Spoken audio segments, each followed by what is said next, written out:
D'une famille d'intellectuels et d'artistes, Jaime Antunes Aldunate est au Chili, membre de l'Institut. Il est président de l'Académie des sciences sociales, politiques et morales, l'équivalent de Jean-Claude Trichet en quelque sorte en France pour l'Académie des sciences morales et politiques. Il est écrivain, éditeur, docteur en philosophie et licencié en théologie. Il a notamment écrit La philosophie de l'histoire chez Christopher Dawson. Christopher Dawson est un historien catholique britannique. Et chez Benoît XVI, il est aussi l'auteur de réflexions sur la Russie, l'Ukraine, l'Europe centrale, des réflexions intitulées Le commencement de l'histoire, sans doute en opposition à la fin de l'histoire qu'avait cru percevoir Francis Fukuyama après la chute du mur. Au-delà de l'épiphénomène électoral que nous traversons et que notre invité ne va pas nécessairement commenter dans la granularité qu'on pourrait attendre dans la mesure où il n'est pas français et qu'il n'est pas forcément concerné non plus par toutes les passions françaises, il convient de faire un parallèle un petit peu plus global avec d'autres situations antérieures, celles qu'avaient connues notamment les pays de l'Est au tournant des années 80-90. Bonjour Jaime Antunes. Bonjour monsieur. Expliquez-moi, merci d'avoir accepté notre invitation. Je précise que votre ouvrage est préfacé par Rémi Brague et Chantal Delsol. Merci donc d'avoir accepté cette invitation. On profite en fait de votre passage à Paris aussi pour avoir vos réflexions, vous qui venez du Chili. Expliquez-nous un petit peu quel était votre lien avec la France, ce lien qui est fort. Oui, c'est un lien ancien de l'époque où j'étais étudiant. Je passais ici, j'avais une grande admiration pour la France. Mon premier contact, c'était avec la France monumentale. Après, de faire le doctorat en philosophie en Espagne, je suis rentré au Chili et j'étais l'éditeur culturel du principal journal chilien, avec lequel on a fait une tour de grandes figures de la pensée française à l'époque, disons Jean Guiton, Jean-François Revel, René Huyghe, Eugène Ionesco, André Frossard, beaucoup, Jérôme Lejeune, de différentes personnalités. Et que ça a marqué beaucoup mon travail et ma relation avec la France. Vous étiez passé chez Bernard Pivot dans les années 90. Exactement, 86-16. Bernard Pivot est allé au Chili pour le programme Bouillon de culture. Et il a fait une réunion, c'était une interview en forum au ancien Parlement qui était un jour présidé par le président du Sénat, c'était Salvador Allende, avant d'être président. Et on a fait une conversation très intéressante, très, très bon dialogue sur qu'est-ce qui s'est passé et quelle était la situation à cette année, 6 ans après la transmission du pouvoir. Sachant que le Chili est un pays très francophile, hein? C'était surtout avant la guerre. Hein? Toutes les personnes cultivaient la langue. Moi, j'ai eu la sorte de vivre avec mes grands-parents. Alors, ils parlaient toujours le français. Et c'est là que j'ai appris le premier mot du français. Ouais. Après la guerre, c'était l'American Way of Life. Hein? La musique, tout. Ça commençait par changer par Sinatra, Nat King Cole, et après Elvis Presley et tout ça. Mais c'était le mot américain qui est venu et les habitudes ont changé. Enfin, comme partout, comme en Europe occidentale aussi, où les choses se sont accentuées. Mais surtout, ils ont changé à partir de la date dont on se fixe dans le monde en 1989, 91, hein, dans lequel on est parti. Je travaillais, j'étais à ce temps-là déjà l'éditeur culturel du principal journal du Chili. El Mercurio. Le plus ancien journal du monde en langue espagnole. Hein? Ah, exactement. Fondé à Valparaiso en 1826. Il y avait deux autres plus anciens, mais ils n'existent plus.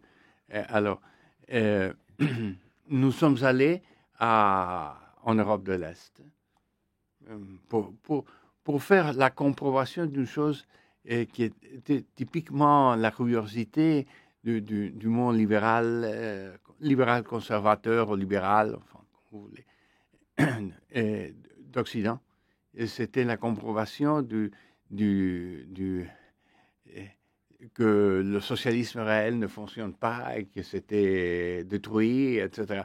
Mais on est arrivé là, et ça, c'était quelque chose d'évident pour tout le monde, de la Pologne à la Hongrie, à la Russie, tout le monde.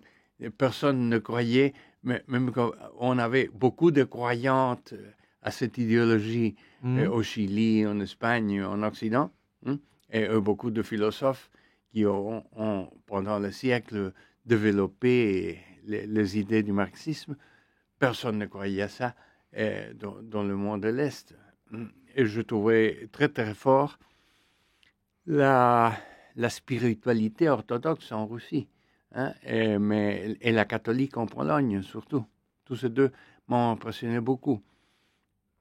Et c'était une autre chose, ce qu'elle voulait, l'intelligentsia qui a pris le pouvoir, Václav Havel et deux autres, il espérait une autre chose que celle qu'Occident espérait du monde. Hein.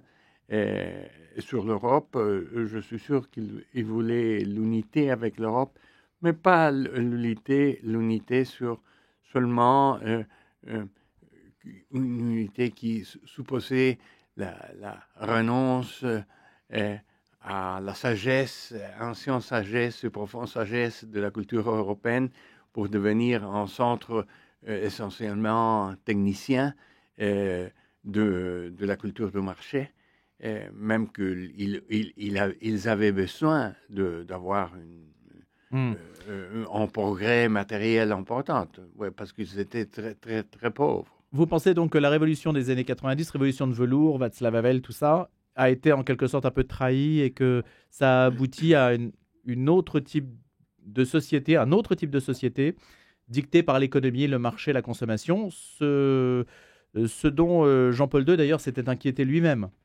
Ah si, et il avait averti il avait les sociétés immédiatement. de l'Est. Mais je crois que les valeurs que les intelligences qui ont fait ou poussé dans la direction de cette révolution anti-utopique, que c'était celle de ces années 89-91, et ça reste. Je n'ai pas eu l'opportunité d'y aller de nouveau pour faire de sondages, de voir, mais c'était tellement fort que je crois que même que l'Occident, d'une certaine façon, a coopté et là, c'est très important. Expliquez-nous, Jaime Antunes, je vous interromps 2 secondes, mais expliquez-nous la correspondance qu'il y a entre l'époque des années 90 et celle que l'on connaît aujourd'hui, parce que vous estimez qu'il y a une comparaison à faire entre les deux. Oui, je crois que celle qui nous montre aujourd'hui, je crois que c'est une fatigue, même je lu dans le journal ce jour, c'est une violence en fureur que les gens sentent. Il y a beaucoup de temps qui s'exprime dans des élections comme celles qu'on voit. Les personnes n'ont pas clair où aller, mais ils ne sont pas contentes avec le système. Je crois que ce qui s'est passé en Europe à ce moment, c'était ça. C'était que les valeurs de la sagesse, de la vieille sagesse de l'Europe, que c'est du côté oriental, dans ce cas, était soumis. Mais une chose très intéressante qu'on développe dans le livre Le commencement de l'histoire qu'on vient de présenter, c'est que la pression du totalitarisme communiste n'a pas réussi à se faire une culture. C'était plus fort la résistance spirituelle. Alors, on ne savait pas, dans une situation différente, mais qu'on pourrait voir de caractéristiques aussi dictatoriales dans la façon dans laquelle les esprits sont poussés pour remplacer la vieille sagesse et l'essence de transcendance pour seulement l'utilitarisme dans lequel se veut construire toute l'Europe.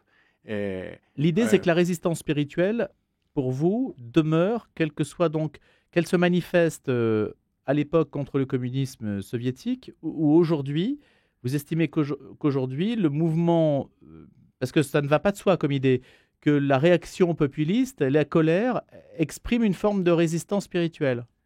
La résistance qu'on voit aujourd'hui... C'est pas si clair que ça, mais... Se passe exactement, mais il y a un parallèle, oui. On peut... J'ai lu contre avec quoi? Contre, beaucoup en fait, d'entrée oui. la déclaration de Paris, dans laquelle je trouve des choses qui sont très semblables, même qu'une des auteurs, c'est Chantal Delsol, qui a écrit le préface de mon livre. Alors, il y a un propos de résistance spirituelle en Europe. À quoi le voyez-vous, cette résistance? À quoi la voyez-vous, cette résistance spirituelle? À une certaine dictature du marché, d'une organisation seulement technicienne qui fait le renoncement Mais vous pensez que ça se voit dans les urnes? Une sagesse plus profonde, vous voyez. Dans le cas de l'Est, à ces années qui traitent le livre, c'était clairement que cette dictature avait échoué. Et alors, c'était le moment pour ces intelligences de penser contre l'utopie. Je crois que, probablement, je ne suis pas un spécialiste, mais je vois, si je lis ces personnes qui sont mes amis, Rémi Braque, Chantal Delsol, Speyman, Benetton, etc., qu'il y a une sorte de dictature sur la pensée libre. Hein, donc dictature du marché, mais est-ce que ce n'est pas un peu une attaque un peu facile? La liberté hédoniste. Et si vous sortez de cadre de cette conception de la liberté, alors vous êtes dictateur, hein, au pro-dictature. Hein. Et donc ça vous paraît donc un point de correspondance entre ces années 90 et aujourd'hui. C'est-à-dire ce qui s'exprimait en fait à l'époque de la chute du mur, c'était en fait la victoire d'une forme de résistance spirituelle. Même si on peut dire qu'aussi à l'époque, il y avait un appétit pour la consommation et une envie de consommer comme à l'Ouest. Oui, mais normal, disons, des gens très pauvres que vous voulez manger. Bien sûr, je crois tout que simplement. C'était ça, simplement. Mais on a du mal aujourd'hui, le totalitarisme soviétique de l'époque, on a du mal à le comparer avec la situation actuelle où finalement il n'y a pas de violence qui s'exprime de manière ostentatoire. Vous voyez, Non. On n'est pas dans des régimes quand même de fer et de régimes militarisés. Non, mais une chose qu'il faut que tout ça se finit dans 3 ans. C'était un empire qui constitue une menace pour tout l'Occident. On a pensé plusieurs fois à la guerre nucléaire. Et c'est une grande surprise quand, dans 3 ans, sans qu'une balle sort d'aucune lieu, et ça, c'est fini. Hein? Et je crois que ça correspond à une résistance antérieure dans laquelle ce que Lénine a pensé génialement que c'était l'adaptation d'une idéologie occidentale, parce que c'est le marxisme né dans le confin, dans les limites de l'Allemagne, mais il a adapté ça à la Russie, que c'est une culture, une société différente. Mais tout ça qui a passé par le léninisme, le stalinisme, etc., ça n'a pas devenu une culture. Moi non plus. Dans le marxisme pays. Ne produit pas de culture, en fait. C'est ça que vous nous dites. Non, il n'a pas la relation. Et tout ça s'est développé dans mon livre. Mais je crois que c'était pas mon pensée avant de venir en France pour faire la traduction et la présentation, mais que maintenant, il y a des gens qui pensent qu'il y a une certaine parallèle entre cette crise et la crise qui commence à se développer en Europe. Je crois que seulement en Europe, on voit un auteur comme Émile Todd qui a parlé Emmanuel Todd, oui. de la défaite d'Occident. Alors, il le voit d'une façon différente, à partir de prémices weberiennes. De Max Weber. Max Weber, hein, et l'affaiblissement de la culture protestante, de la croyance protestante, qui était l'effort dans les potences d'Occident, c'est-à-dire la culture anglo-américaine, hein, qui avait le support de cette... Ça, c'est le regard d'Emmanuel Todd. Est-ce que c'est le vôtre? Non, je coïncide dans ce point, hein, oui, que probablement il a raison. Mais je n'aime pas lu trop Milton. Mais j'écoutais cette idée et je vois qu'aussi elle a une relation dans ce qui concerne le parallèle entre la crise des années 89 et maintenant, hein, en Occident. Alors, peut-être on pourrait trouver dans le livre des idées pour le commencement de l'histoire, un commencement de l'histoire différente à l'Occident. Comment considérez-vous, Jaime Antunes, comment considérez-vous justement l'essor des populismes un peu partout en Europe? Est-ce que vous dites que c'est comparable aux années 80-90 avec des mouvements de résistance à l'Est, spirituels, etc., notamment spirituels, mais est-ce que c'est pas un peu faire un amalgame? Comment cette situation électorale dans laquelle on est aujourd'hui peut être interprétée de votre point de vue? Oui, mais même mon point de vue, c'est d'un observateur latino-américain qui connaît beaucoup l'Europe, mais je respecte surtout les grands auteurs européens. Et je vois, par exemple, de Chantal Delsol, qu'il et dans cette petite manifeste de la Déclaration de Paris aussi, on le dit, que c'est de dire que ce sont le populisme sont effacés, écartés comme de réactions antidémocratiques. Ça, c'est injuste. Probablement, c'est la réaction antérieure de peuples qui veulent s'attacher à leur vieille sagesse, à leurs traditions, et qui sont comprimés par un pouvoir central, bureaucratique, libéral, hein, qui pousse dans le sens d'une liberté qui fausse liberté. Donc ça, c'est l'analyse qu'on peut faire des mouvements populistes aujourd'hui. Selon vous, c'est cette forme de réaction à un pouvoir tutélaire qui, malgré tout, est libéral. Oui, il y a ça. On pourrait faire une analyse très nuancée de spécialistes, mais en ligne générale, je dirais, si vous me posez la question, que probablement il y a un parallèle. Oui. Le pape François est donc latino-américain. Est-ce que pour l'Église, ce visage, mine de rien, même s'il est là depuis déjà un certain temps, on perçoit que cette culture a pu modifier la manière dont l'Église se percevait la manière de se diriger et Qu'est-ce que vous en dites, vous, de cela et des dividendes du pape François en Amérique latine? Je crois qu'il est très argentine, très latino-américain. Il connaît bien l'histoire de ce peuple. Et c'était un art nouveau, un air nouveau pour l'Église.